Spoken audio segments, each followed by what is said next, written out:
Now, a lot of people have been asking because they know more or less where I live. It's kind of not really that big of a secret at all. I don't say exactly, but they know the community at least, right?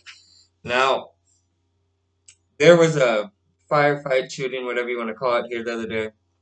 That was really out of control, and it was kind of a tragedy. I'll explain. I'll tell you guys why. So, let me paint this picture.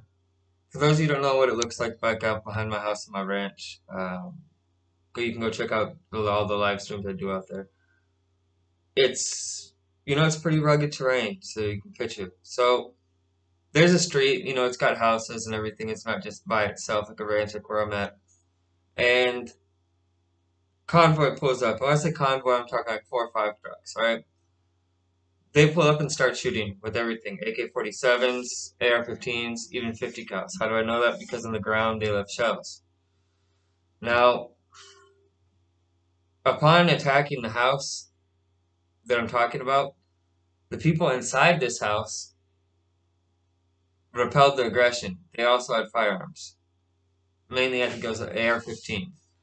Now, here's where the tragedy comes in. So, the people who were inside the house, got woken up to just the house being shot to pieces, got out of bed, started to, return fire, and before they knew it, they looked around, and one of them ended up losing his wife or his girlfriend. I'm not sure exactly which. I just know the only death in that shooting was her. After the shooting, they escaped, leaving to go outside the Pucha, I think direction, Culiacan, and they were stopped by the military. There was another firefight where one of them was wounded and another four of them, were arrested. So five of them were arrested in total, with one of them being wounded in the firefight. Now, I imagine as the military caught him, right after the firefight and can link him directly to that they're going to be charged with homicide of this one because they know they're the ones who shot up the house and they know which side was who, right? They know the people in the house were obviously on the same side where the woman was, and the people who were outside shooting in were the enemy, and that's who they caught up with. Obviously, the people who were inside the house didn't call the Marines because they were shooting off their own guns. And I'm sure they didn't want the Marines coming and taking their guns and arresting them and everything. But I imagine the neighbors, see this damn firefight going on, and of course they're going to call the Marines. Who can blame them? Now, this is fighting between Chapo and Mayo's people, and Tipusha has been a zone of conflict for, wow, probably since this whole thing started between Chapo's people and Mayo's people. It's just been a zone of tension. And unfortunately, that's why I've had to leave here before because it was nothing against me, but it was just on such a massive scale. I think it would have been irresponsible for me to have stayed here at that time.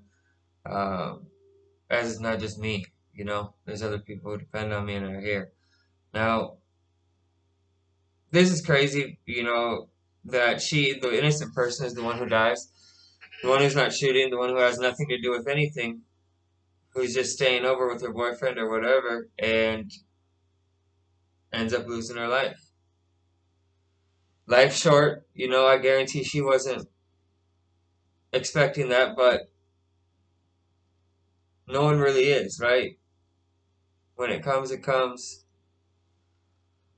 Good die young. And I hope you guys have a alright day. Don't let this news get you down too much.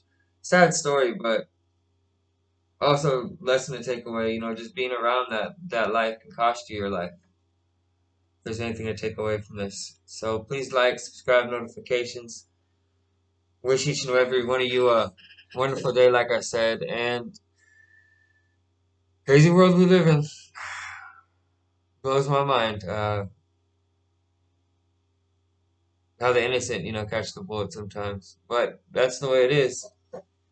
People always forget that when they step in those shoes, play that game. No joke.